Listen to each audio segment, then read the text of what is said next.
ಅಲ್ಹಮ್ದುಲಿಲ್ಲಾ ಕರ್ನಾಟಕ ರಾಜ್ಯದ ಹೆಸರಾಂತ ಸಂಸ್ಥೆ ಸೈಯದ್ ಝೈನಬ್ ಎಜುಕೇಷನ್ ಫೌಂಡೇಶನ್ ಇದರ ಆಶ್ರಯದಲ್ಲಿ ಈ ಜನಾಂಗಕ್ಕೆ, ರಾಜ್ಯದ ಜನಾಂಗಕ್ಕೆ, ಬಡವರಿಗೆ, ದಲಿತರಿಗೆ, ಹಿಂದುಳಿದ ವರ್ಗದ ಜನಗಳಿಗೆ ಏನೇನು ಸವಲತ್ತುಗಳು ಬೇಕೋ ಅದನ್ನು ಆಲೋಚನೆಯನ್ನು ಮಾಡಿ ಸೈಯದ್ ಝೈನಬ್ ಎಜುಕೇಷನ್ ಫೌಂಡೇಶನ್ನ ಸಂಸ್ಥಾಪಕರು ಮತ್ತು ಅಧ್ಯಕ್ಷರು ಒಂದು ಅಧ್ಯಯನ ಶಿಕ್ಷಣದ ಬಗ್ಗೆ. ಶಿಕ್ಷಣ ಏನಂದರೆ ಅದೊಂದು ಅತಿ ದೊಡ್ಡ ಒಂದು ಆಸ್ತಿ. ಎಷ್ಟೋ ಜನಕ್ಕೆ ಗೊತ್ತಿಲ್ಲ, ಬರೀ ದುಡ್ಡು ಅಂತ ಹೋಗ್ತಾರೆ. ಅತಿ ದೊಡ್ಡ ಆಸ್ತಿ ಯಾವುದೋ ಇದ್ದಿದ್ದರೆ ಪ್ರಪಂಚದಲ್ಲಿ ಅದು ಶಿಕ್ಷಣ.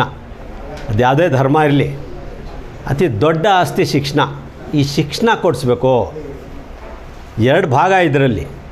ಒಂದು ರಿಬಾತ್ ಎಜುಕೇಷ್ನಲ್ ಆ್ಯಂಡ್ ಚಾರಿಟೇಬಲ್ ಟ್ರಸ್ಟ್ ಸ್ಥಾಪನೆ ಮಾಡೋ ಉದ್ದೇಶ ಏನಂದರೆ, ಒಂದು ಎಲ್ಲರನ್ನ ಶಾಲೆ ಕಡೆ ಕರ್ಕೊಂಬರೋದು. ಎಲ್ಲೋ ನಗರದಲ್ಲಿ ಜನ ಓದ್ತವ್ರೆ, ಸುಮಾರು ಹಳ್ಳಿಗಳಲ್ಲಿ ಇವತ್ತಿಗೂ ಶಾಲೆಗೆ ಹೋಗ್ತಾ ಇಲ್ಲ. ಆ ಎಲ್ಲ ಜನಗಳನ್ನ, ಮಕ್ಕಳನ್ನ, ಈ ರಾಜ್ಯದ ಮಕ್ಕಳನ್ನ ಶಾಲೆಗೆ ತೊಗೊಂಬಂದು ಬಿಡೋದು. ಮತ್ತು ಇನ್ನೇನು ಓದ್ತಾ ಇದ್ದಾರೆ SLC, PUC, BCom, ಇವ್ರನ್ನ ಇನ್ನೂ ಉನ್ನತ ಸ್ಥಾನಕ್ಕೆ ತೊಗೊಂಡೋಗೋದು. ಅತಿ ಮುಖ್ಯವಾದ ಉದ್ದೇಶ ಇದೆರಡೇ.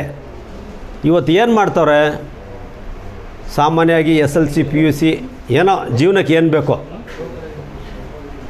ಸುಮಾರು ಜನ ಮ್ಯಾಕ್ಸಿಮಮ್ ಜೀವನಕ್ಕೆ ಏನು ಬೇಕೋ ಏನೋ PUC ಮಾಡಿದ್ದು, ಎಲ್ಲ ಕೆಲಸಕ್ಕೆ ಸೇರಿದ್ದು, BCom ಮಾಡಿದ್ದು. ವಿಶೇಷವಾಗಿ ಮುಸ್ಲಿಂ ಜನಾಂಗದಲ್ಲಿ BCom ಮಾಡಿ 20-25 ಸಾವಿರ ಕೆಲಸ ಮಾಡ್ತಕ್ಕಂಥ ಯುವಕರು 100ರಲ್ಲಿ 90 ಭಾಗ ಇದ್ದಾರೆ. ಅವರಲ್ಲಿ ಅವೇರ್ನೆಸ್ ಇಲ್ಲ, ಅವರಲ್ಲಿ ಜಾಗೃತಿ ಇಲ್ಲ. ಏನು SLC, PUC ಆದಮೇಲೆ ಇನ್ನೇನು ಸಾಕ್ಬಿಡಪ್ಪ, ಏನೋ ದುಡಿಯೋಣ. ಬಾಬಾ ಸಾಹೇಬ್ ಅಂಬೇಡ್ಕರು ಅತ್ಯುತ್ತಮ ಸಂವಿಧಾನವನ್ನು ಕೊಟ್ಟಿದ್ದಾರೆ ಈ ದೇಶಕ್ಕೆ. ಶಿಕ್ಷಣ ಪಡೆಯಲಿಕ್ಕೆ ಏನು ಹಣ ಬೇಕಾಗಿಲ್ಲ. ಶಿಕ್ಷಣಕ್ಕೆ ಇವತ್ತು ಹೂವು ಮಾರೋರು ಮಕ್ಕಳು IAS ಆಫೀಸರ್ ಆಗಿದ್ದಾರೆ.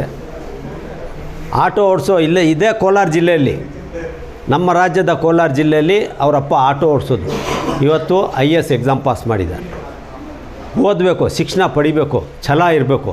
ಇವತ್ತು ವಿಶೇಷವಾಗಿ ಏನೀಗ ನಮ್ಮ ಹಿಂದುಳಿದ ವರ್ಗದ ಜನ, ವಿಶೇಷವಾಗಿ ಅಲ್ಪಸಂಖ್ಯಾತರಿದ್ದಾರೆ, ಇವತ್ತು ದೇವರು ಸಾಕಷ್ಟು ಒಂದು ಅವೇರ್ನೆಸ್, ಒಂದು ಬುದ್ಧಿಶಕ್ತಿ ಕೊಟ್ಟೋದನ್ನು.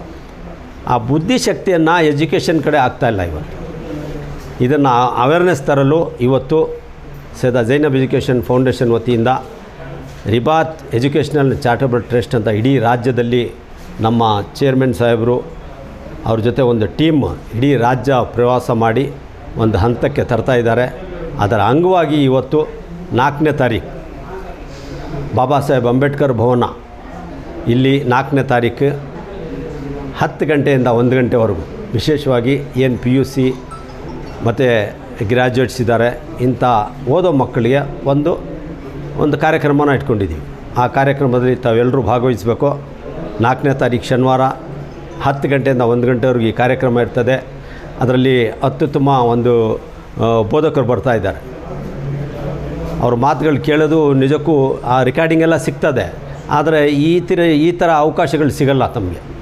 ಈ ಅವಕಾಶಗಳನ್ನು ವ್ಯವಸ್ಥೆ ಮಾಡ್ತಕ್ಕಂಥ ಡಾಕ್ಟರ್ ಅತೀಕ್ ಅಹಮದ್ ಸಾಹೇಬರು ನಿಜಕ್ಕೂ ಈ ನಗರದಲ್ಲಿ ಹಲವಾರು ಒಂದು ಶಿಕ್ಷಣದ ಬಗ್ಗೆ ಆಗಲಿ, ಇನ್ನಿತರ ಧರ್ಮಗುರುಗಳನ್ನ ಕರೆಸೋದು, ಹಲವಾರು ಕೆಲಸಗಳನ್ನ ಮಾಡ್ತಾಯಿದ್ದಾರೆ.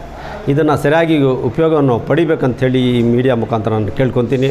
ತಾವೆಲ್ಲರೂ ಈ ರಾಜ್ಯದ ಜನ, ವಿಶೇಷವಾಗಿ ಬೆಂಗಳೂರು ಜನ ಬಂದರೆ ಸಾಕು, ಅಷ್ಟು ಜನ ಬಂದರೆ ಇಡೀ ರಾಜ್ಯಕ್ಕೆ ನಾವು ಅದನ್ನು ಕಮ್ಯುನಿಕೇಷನ್ ಮಾಡ್ಬೋದು. ಆದ್ದರಿಂದ ದಯವಿಟ್ಟು ಯಾರು PUC ಓದಿದ್ದೀರಾ ಮತ್ತು ಡಿಗ್ರಿ BCom ಅದೆಲ್ಲ ಮಾಡ್ತಾಯಿದ್ದೀರಾ ಗ್ರ್ಯಾಜುಯೇಟ್ಸ್, ತಾವೆಲ್ಲರೂ 10 ಗಂಟೆಗೆ ಬರಬೇಕು.